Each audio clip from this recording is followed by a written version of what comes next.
Good morning, beautiful people, powerful souls. What a beautiful new day of opportunity. Well, I've been really feeling things at a heart level, at a soul level lately, especially about the system, and I thought I might share some real truths because I've really been feeling a little bit disheartened and I don't really like the word hate, but I really dislike the system, the way it's set up to disadvantage people. And we just don't really realise, a lot of people, well, I didn't until I studied social work, how the system actually keeps us in these. We keep the system running, but we actually we pay for it. So, they should actually work for us. Like at the moment, the council's on my case about my dog, paying registration for my dog, but I'm thinking about putting him down because he's older, and so I let them know that, and they didn't say anything. And then next thing you know, they're just saying you haven't paid for him yet, and like I've spent years paying for registration. I haven't had one problem with my dog, and it's like there's always a cost to living as a human being. Like, we're the only species on earth that pays to live and die. And actually the system keeps people in poverty and deprivation rather than striving and not striving but thriving, and actually living a quality of life, because we pay so much that we've got to go and work, and now you've literally got to have at least two people working for families to survive, and people aren't. I worked in family harm for a long time, so I was a social worker because I feel like I'm here to be of service. The Lord's put me here, and that's why I'm creating a wellness sanctuary. I'm here at the moment, sunbathing, competing soon, looking after myself because I looked after everyone else, and I've been part of the system that actually is just so dysfunctional. It's an ambulance at the bottom of the cliff rather than the fence at the top. It's not preventative, it's not for the people, it's for the man, and it's for,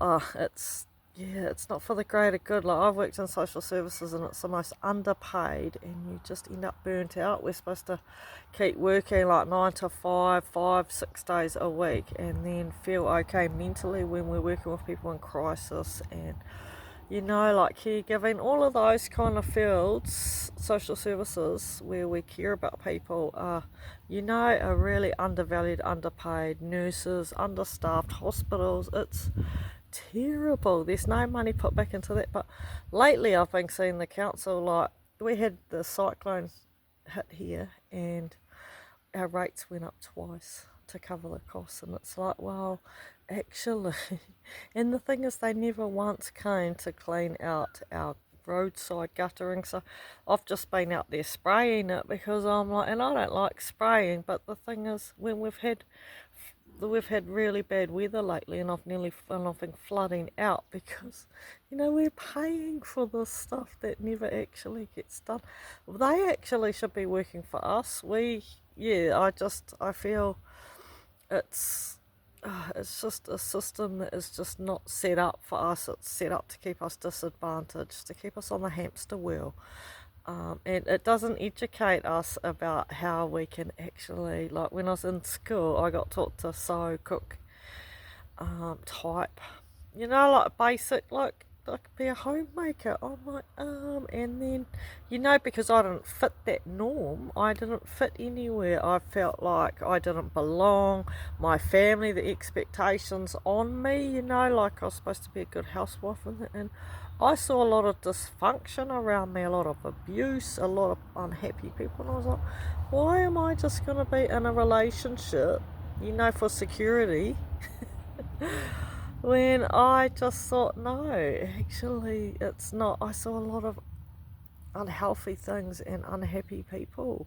I look in their eyes and I feel it at a soul level, and I'm like, there's so many hurt people.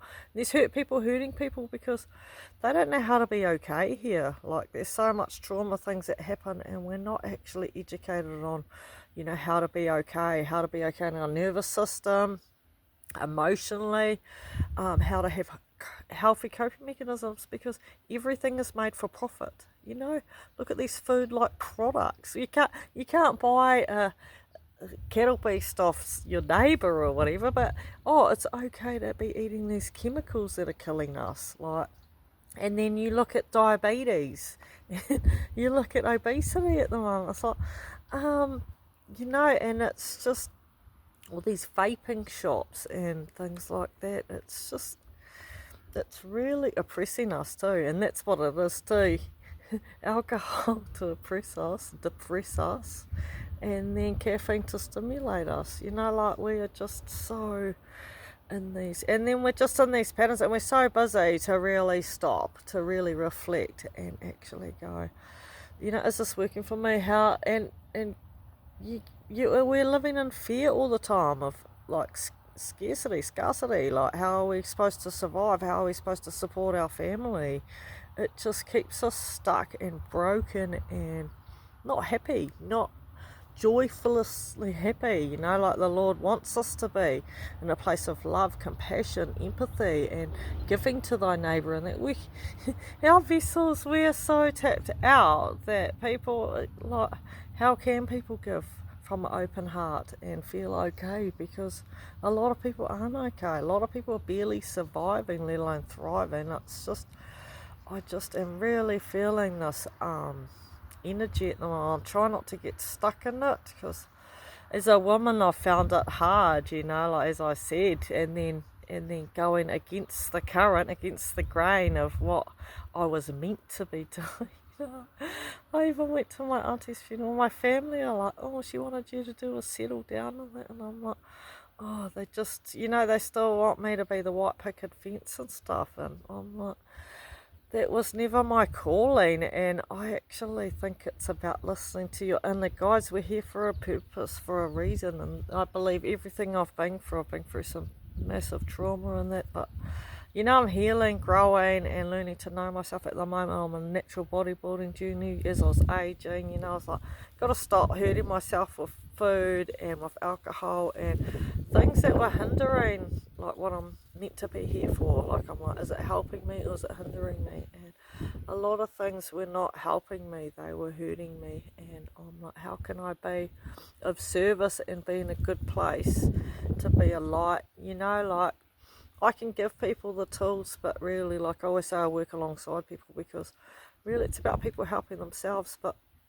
I think education embodied is empowerment, but there's just so much out there, and people just trying to make money off people, like quick fixes and all these things, and people, that dishonesty and all of the stuff that the Lord doesn't want anymore, like, actually He wants us living in faith, to walk in the light, to walk in His love, His presence, and have faith and give from a place of abundance and overflow. But I'm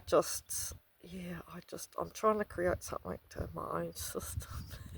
Where people can come, be, breathe, and be okay. Because as a woman, as I'm getting older too, and learning about, like, even our moon cycles, we're expected just to keep grinding and working through it and that, and no wonder I thought I was going mental, like, they used to chuck women in the mental health ward and that, but, we weren't educated on actually slowing down, being okay, that we didn't need to be doing all these things all the time, that actually, around certain times, that's when we nurture ourselves, go within. If you don't go within, you go without. So it's about coming back to that, listen to that gut, this gut brain, there's a vagus nerve that runs from your brain to your gut, like, actually come back, breathe, be, release. I used to be scared of sitting with myself, but now I'm like, oh, know thyself, it's powerful,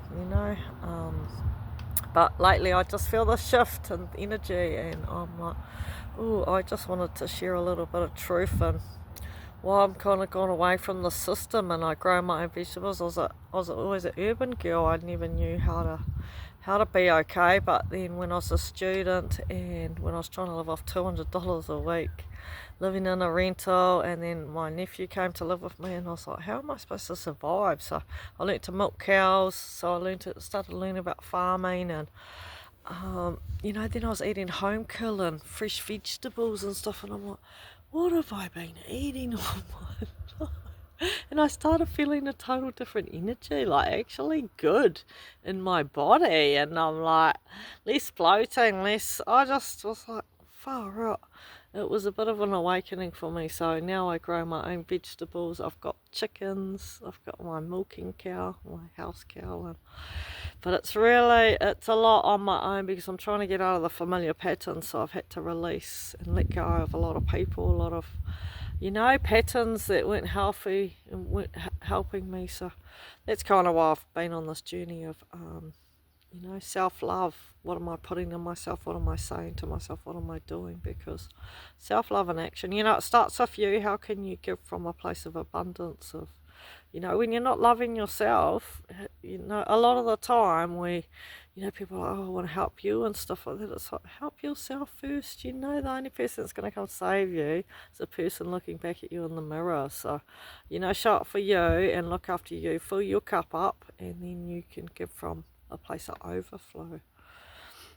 And that's always been hard for me because, I've always learnt to give, and help everyone else before myself and say yes. And, saying no is really hard, even lately, because with competition and peak week coming up at the moment, I'm really tired. I'm here on my own doing all this. And, sometimes I try not to think,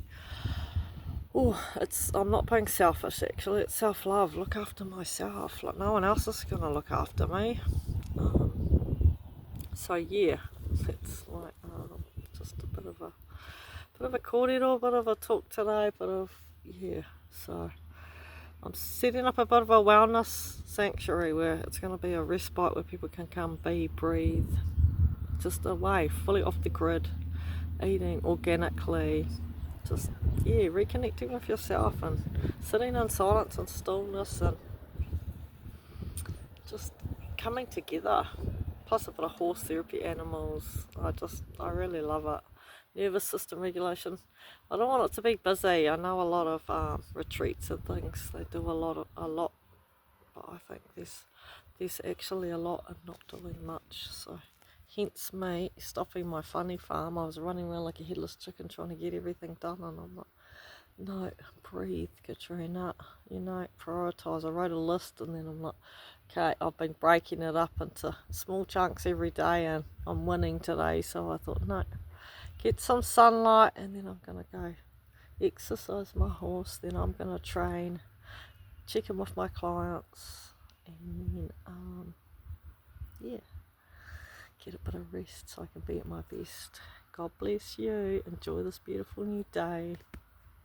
What you choose to focus on grows. So trying to flip this script with this energy and just go, no, just keep creating from a place of light, love, and get out of my head sometimes when things are hard, financially, and it's been hard for a lot of people, and I'm like, no, just walk in faith and just keep on this journey. I was thinking about going back and working, being part of the system, and then I'm like, man, it's just, it really hurts me, and I end up coming out quite burnt out and not in the best space. So I'm like, keep walking in faith over fear, peace over pressure. Got this.